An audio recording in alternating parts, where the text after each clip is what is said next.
আপনারা অনেকেই আছেন যারা মাসিক নিয়ে প্রতি মাসেই ভীষণ চিন্তায় পড়ে যান। কারো মাসিক ঠিকমতো হয় না, কারো অতিরিক্ত রক্তপাত হয়, আবার কারো মাসিক হয় দেরিতে বা মাসখানেক বাদে। অনেকে ব্যথায় কাতর হয়ে বিছানায় পড়ে থাকেন। কারো আবার এতটাই সমস্যা হয় যে স্কুল, কলেজ, অফিস কিছুই ঠিকমতো করা যায় না। আমি ডক্টর লিজা। আজ আমি খুব স্পষ্ট ভাষায় বলবো, মাসিকের সমস্যা নিয়ে লজ্জা পাওয়ার কিছুই নেই। এটা সম্পূর্ণ স্বাভাবিক একটা জৈবিক প্রক্রিয়া এবং এই সমস্যাগুলোর সমাধান আছে। আজকের এই ভিডিওতে আমি আপনাদের বলবো কিভাবে আপনি ঘরে বসেই মাসিকের বিভিন্ন সমস্যার সমাধান পেতে পারেন, কখন ডাক্তার দেখানো দরকার এবং কিভাবে ভবিষ্যতে এসব সমস্যা থেকে নিজেকে রক্ষা করা যায়। চলুন শুরু করা যাক। প্রথমেই বলি, মাসিক বা পিরিয়ড প্রতিটি মেয়ের জীবনের একটি গুরুত্বপূর্ণ অংশ। একজন স্বাস্থ্যবান নারীর মাসিক সাধারণত ২৮ থেকে ৩৫ দিনের মধ্যে হয়। তবে কারো একটু আগে, কারো একটু পরে হতে পারে, এটাও স্বাভাবিক। কিন্তু যদি ১ মাসে ২ বার হয় বা ৩ মাস পর পর হয়, তাহলে সেটা সমস্যার ইঙ্গিত হতে পারে। এখন কথা হচ্ছে, সবচেয়ে বেশি যে সমস্যাটা দেখা যায় সেটা হলো অনিয়মিত মাসিক।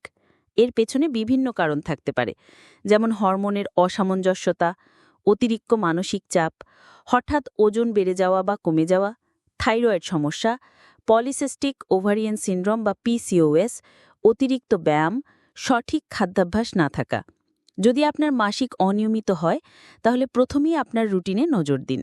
আপনি ঠিকমতো ঘুমান কিনা, ঠিকমতো খাওয়া দাওয়া করেন কিনা, অতিরিক্ত স্ট্রেস নেন কিনা, এসব সবকিছুই গুরুত্বপূর্ণ। অনেকেই মাসিকের সময় ভীষণ পেট ব্যথায় ভোগেন। এমন ব্যথা হয় যে মনে হয় পুরো শরীরটা থেমে গেছে। এটা ডাইসম্যানেরিয়া নামে পরিচিত। এই ব্যথা অনেক সময় প্রাকৃতিক, কিন্তু কখনো কখনো এটা হতে পারে কোনো গাইনোকোলজিক সমস্যার কারণে, যেমন এন্ডোমেট্রিওসিস বা ইউটেরাইন ফাইব্রয়েড। যদি ব্যথা সহ্যসীমার বাইরে চলে যায় অথবা ব্যথা মাসের অন্যান্য সময়েও থাকে, তাহলে দেরি না করে একজন গাইনোকোলজিস্টের পরামর্শ নিতে হবে। এখন আসি আর একটা কমন সমস্যায়, অতিরিক্ত রক্তপাত। কেউ কেউ বলেন, ডাক্তার আপা, ৭ দিনেও রক্ত বন্ধ হয় না, বা এক একদিন এমন রক্ত যায় মনে হয় শরীরেই আর কিছু রইল না। এই সমস্যা যাদের হয় তারা বুঝবেন কতটা দুর্বিষহ সেটা। এই সমস্যার কারণও একাধিক হতে পারে: হরমোনের সমস্যা, uterine fibroid, polyp, thyroid disorder বা এমনকি ক্যান্সারেরও আশঙ্কাও থাকে। তাই যদি আপনি দেখেন আপনার মাসিক ৭ দিনের বেশি চলছে অথবা প্রতি ঘন্টায় প্যাড ভিজে যাচ্ছে, তাহলে দয়া করে অবহেলা না করে ডাক্তার দেখান। অনেক সময় রক্তশূন্যতা তৈরি হয়, শরীর দুর্বল হয়ে পড়ে, মাথা ঝিমঝিম করে।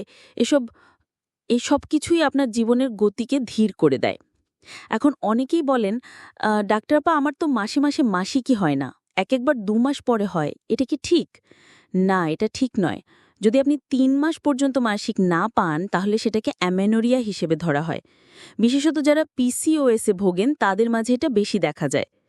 পিসিওএস বা পলিসিস্টিক ওভারিয়ান সিনড্রোম এমন একটি সমস্যা যেখানে মহিলাদের ওভারিতে ছোট ছোট সিস্ট তৈরি হয়, যার ফলে হরমোনের ভারসাম্য নষ্ট হয় এবং মাসিক বন্ধ হয়ে যায় বা অনিয়মিত হয়ে পড়ে। এই সমস্যা থাকলে চুল পড়ে, মুখে ব্রণ হয়, ওজন বাড়ে আর সন্তান জন্মদানে জটিলতা দেখা দিতে পারে। পিসিওএস নিয়ন্ত্রণে রাখতে হলে আপনার ওজন নিয়ন্ত্রণ করতে হবে। ব্যায়াম করুন নিয়মিত, জাঙ্ক ফুড বাদ দিন, শাকসবজি বেশি খান, আর সবচেয়ে বড় কথা, স্ট্রেস কমান। প্রয়োজনে মেটফরমিন বা ওষুধের সাহায্য নেওয়া যায়, কিন্তু সেটা অবশ্যই ডাক্তারের পরামর্শ অনুযায়ী। আরেকটা প্রশ্ন অনেকেই করেন, ডাক্তার আপা, মাসিক বেরি করছে কিন্তু প্রেগন্যান্সি টেস্ট নেগেটিভ, এখন কি করব? এর উত্তর নির্ভর করে আপনার লাইফস্টাইল এবং মেডিকেল হিস্ট্রির ওপর। অনেক সময় অতিরিক্ত মানসিক চাপ, রাতে না ঘুমানো, ওজনের হঠাৎ পরিবর্তন, এসব জন্য মাসিক দেরি করতে পারে। এক্ষেত্রে প্রথমেই প্রেগন্যান্সি টেস্ট করা উচিত।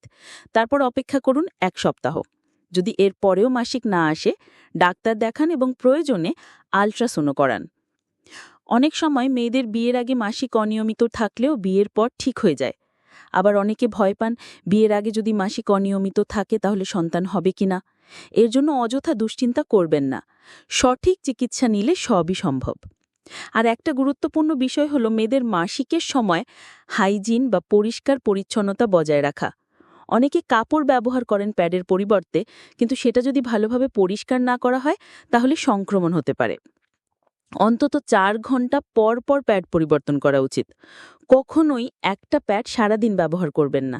আর যারা রিইউজেবল মেনস্ট্রুয়াল কাপ বা রিইউজেবল প্যাড ব্যবহার করেন তারা অবশ্যই ভালোভাবে গরম পানিতে পরিষ্কার করবেন।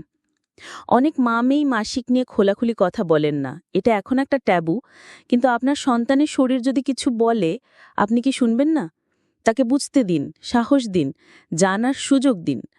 আর যদি কখনো আপনার মনে হয় আপনার মাসিক সম্পর্কিত সমস্যা আপনার মানসিক স্বাস্থ্যের উপর প্রভাব ফেলছে, অবসাদ, উদ্বেগ, রাগ, হতাশা, তাহলে একজন মনোরোগ বিশেষজ্ঞের সাহায্য নিন। প্রিমেনস্ট্রুয়াল সিনড্রোম বা পিএমএস থেকেও অনেকে মানসিক চাপ অনুভব করেন, যেটা একদমই স্বাভাবিক। কিন্তু যখন সেটা অতিরিক্ত হয়ে যায়, তখন সেটা গুরুত্ব দিয়ে দেখা উচিত। শেষে একটা কথা বলি, নিজের শরীর সম্পর্কে সচেতন হন, নিজের যত্ন নিজের নিন। মাসিক কোনো অভিশাপ নয়, এটা এক ধরনের আশীর্বাদ। কারণ এই প্রাকৃতিক প্রক্রিয়ার মাধ্যমেই একজন নারী নতুন জীবন ধারণ করতে পারে। আমি ডক্টর লিজা আপনাদের পাশে আছি সবসময়। আপনার মাসিক যদি অনিয়মিত হয়, অতিরিক্ত হয়, একেবারেই না হয়, ব্যথা হয়, আপনি দয়া করে সঠিক তথ্য জানুন এবং সাহসের সাথে চিকিৎসা নিন।